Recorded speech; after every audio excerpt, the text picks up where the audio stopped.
Okay, next question. Looking at the role of slavery in the US's development.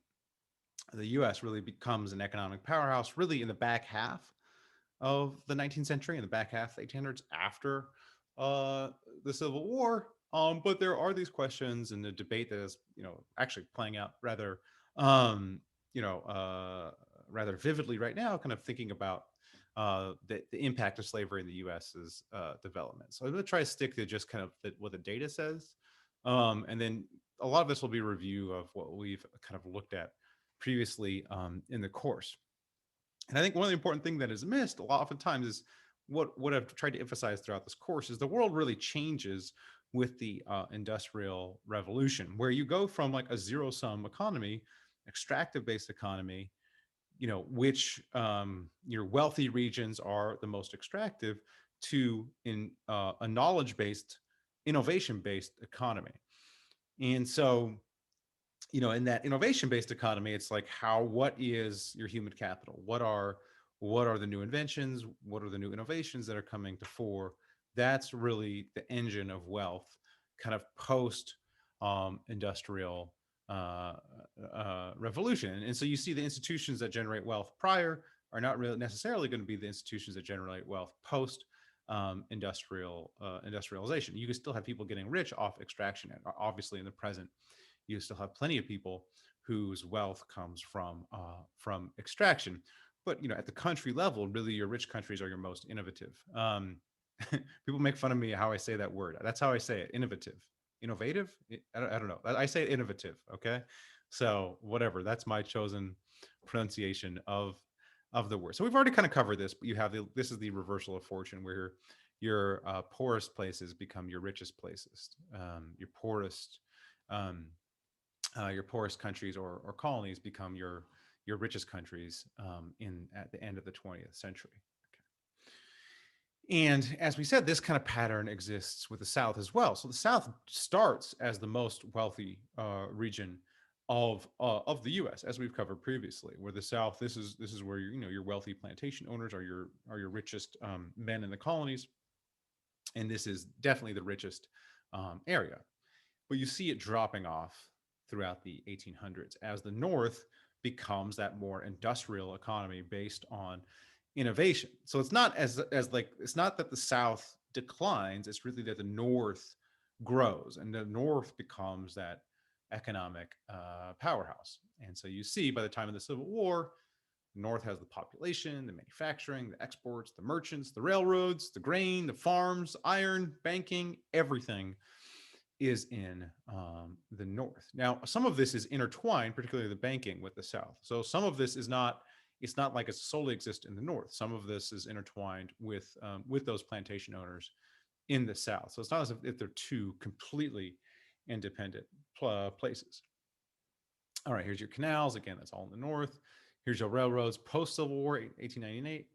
You can still see, the bulk of it is in the North. And the South, really legs behind the rest of the US, even into the 20th century. I'll cover that later. But here's the Southern attitude toward growth. So you see a very stagnant place. Essentially it's a country, or it's an area based on extraction. So the elites remain the elites, and growth essentially doesn't happen. Essentially, it's just the elites are doing well. The political and economic elites, which are one and the same usually, are doing well, and the society just kind of maintains that order. Here you have, I think, kind of the best description of the Southern attitude. We are a peculiar people, sir. We are an agricultural people. We are primitive, but a civilized people. We have no cities. We don't want them. We have no literature. We don't need any yet. We want no manufacturers. We desire no trading, no mechanical and manufacturing classes. As long as we have our rice, our sugar, our tobacco, our cotton, we can command wealth to purchase all we want, to lay out money besides. Now, we here, of course, what he's speaking to is, the other plantation owners, the Southern economic elites. Essentially, the Southern economic elites are saying, look, this plantation system is working great for us. We don't want anything that you have in the North, because that creates disruption, that creates movement, that disrupts the existing social order. This is Seawards Observation of the South. Exhausted soil, old and decaying roads, wretchedly neglected old and decaying towns, wretchedly neglected roads, and respect and absence of enterprise and improvement. I wish that at least one northern man from every town could be with me to see the practical workings of slavery. So he said this extractive system has produced stagnation. Okay, obviously terrible for the slaves, but for the elites, essentially they're living off the labor of others, and there's no incentive for them to innovate or even, better themselves in other way. No literature right here. All right, and we see this also play out politically. The Southerners are blocking various bills that would lead to economic growth, improving, trading routes, transfer. This is transportation, more transportation. The Southern senators consistently opposed the Homestead Act because what they wanted was the plantation system to spread to the territories. They wanted, large scale land holdings, not these small, family farms that would, be that would not support slavery. So they are kind of consistently opposing these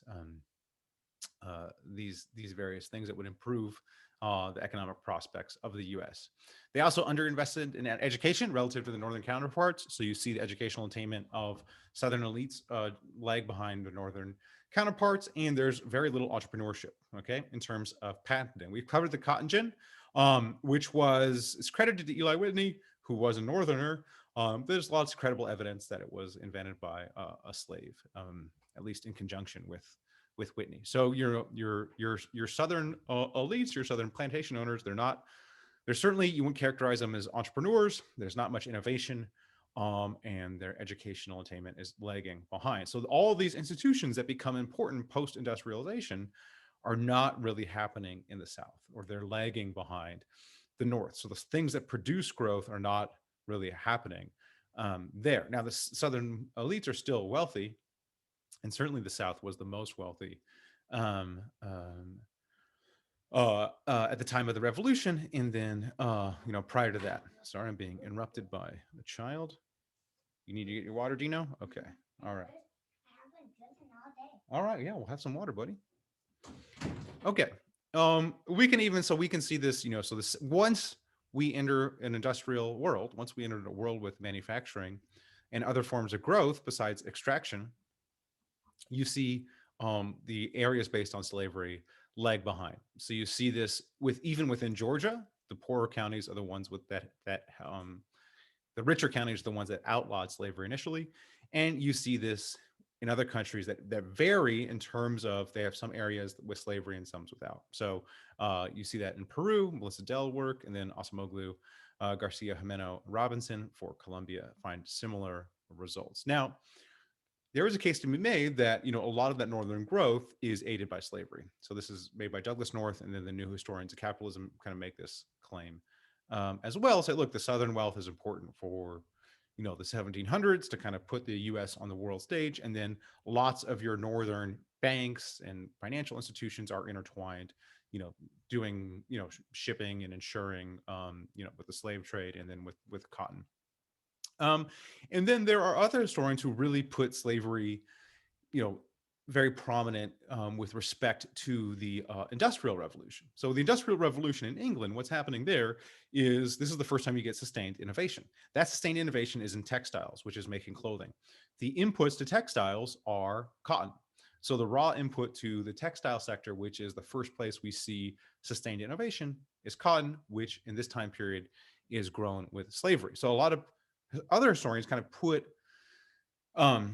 slavery as being important for the industrial revolution. This is, and ironically, this is kind of an argument made by the Southerners themselves, who say, look, cotton's king. When the Civil War happens, the South says, you guys are not going to survive without us. Like, you're going to need our cotton. So basically, the South during the Civil War made the calculation: we're so important, our cotton is so necessary, that when we secede, the North's going to blockade us. That's going to be fine because England will intercede on our behalf because they need our cotton. Our cotton is that important. So the primacy of cotton to the Industrial Revolution is made in the present by historians. It was made in the past by Southern landowners. It was also made by Karl Marx. Without slavery, you have no cotton.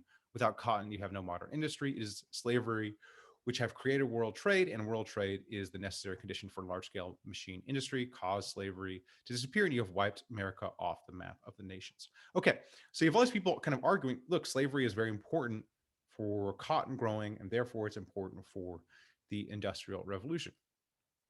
Now, personally, I don't think the evidence supports this. Firstly, you have kind of your big industrialists, your big proponents of industrialization, for instance, Adam Smith, who is anti-slavery. So, and lots of your mill owners, that abolitionist movement in England, really, it's a lot of the elites who are behind it are your big cotton mills, your big industrialists. So they certainly didn't see slavery as being important to their enterprise. Adam Smith was very much against it. He was very much for free labor. In fact, economics itself gets labeled the dismal science from pro-slavery writers. So pro-slavery writers are annoyed that economists are arguing against slavery and call it the dismal science. That's how it gets that moniker of the dismal science. It's not because it has a bunch of math and is otherwise boring. It's because it was arguing against slavery. So there are people who say, oh, it's very, slavery is important for cotton and it's important for industrialization. What I'm pointing out is even in that time, the economists and industrialists were saying, get rid of slavery. And so it's not clear to me how important slavery was for the Industrial Revolution. For one, again, the practitioners, the industrialists were against it, were against slavery. Two, we know that cotton can be grown without slavery. So cotton's grown, in the present without slavery, and it's grown in this time period without slavery. And in fact, when the South is blockaded during the Civil War, England does fine. England switches to buying Egyptian and Indian cotton, not Southern cotton. So they essentially were able to find another source of cotton, and cotton itself is grown in the U.S. Without, after the Civil War, without slavery. So it's not clear, how important slavery was for cotton production. You can see by some this is Gavin Wright work, you don't see that much that the large plantations are that much more productive. You see cotton continues to grow post Civil War in the South. Okay. And so actually slavery may have reduced the cotton supply because the South is actively discouraging immigration. So the South is basically saying we don't want any new migrants. We don't want European migrants. And the South actually supported the ending of the slave trade in 1807. The reason for that is essentially your Southern plantation owners who own slaves. These are the elites. They knew if the slave trade stopped, their slaves would become more valuable. So essentially, stopping the slave trade was a way to increase their wealth. The South, as we've covered, really underinvested in transportation and infrastructure. Market connectedness that would perhaps increase the growth of cotton. All right, and then also the slavery puts massive costs on the rest of society in this enforcement that we covered, and then also it drives down the price of labor. So you could imagine another world where the South didn't have slavery, where you have lots of migration to the South, lots of farming, productive farming, free labor farming going on, more investment in transportation networks. And so you could come up with a counterfactual where you have higher cotton supply. Secondly, as I mentioned, this industrialization doesn't need the Southern cotton. Again, the South believed that the UK would intercede on its behalf, but the UK substitutes Southern cotton for Egyptian and Indian cotton. And so you can see the spike here, but then they were able to find other sources of cotton. Now, another point is that, so again, the argument is, look, you have industrialization that is using this very, very cheap input of cotton as its raw material for industrialization. Now, relative to other points in history, cotton's actually at a very high in this period of industrialization. This is before the Industrial Revolution here. Cotton's actually cheaper. And also throughout history, you have slavery, exist all the way back as far as the historical records go. So there are slaves producing raw materials, and yet you get no industrial revolution. So for me, this is just my opinion. For me, the idea that slavery is a necessary condition for the Industrial Revolution just does not um, conform to the evidence or does not hold up to the scrutiny of when we look at all these various connections. Now, slavery was there, slavery existed, unfortunately, and you have, you know, the cotton that is grown in the South is used in the Industrial Revolution. So it certainly existed, but it's the difficulty is when you're dealing with history, you have a sample size of one. You essentially have one shot. You don't have a laboratory. You can't do the experiment multiple times. And so slavery's there. The Industrial Revolution happens in the same time period using Southern cotton. How important that was? Well, it was used. Okay. Again, I think the evidence suggests that it would have taken place had that cotton not been grown by slavery, which unfortunately it was. But again, that's not something that we can run an experiment on, and reasonable people can disagree about the importance. So reasonable, intelligent people on both sides of this debate. If you're interested, this is this capitalism and slavery. This is a debate that is essentially playing out between economic historians and the new historians of capitalism. If you're interested in the debate, I can point you to the relevant texts in that debate. Okay, talk about the post-Civil War South after a break.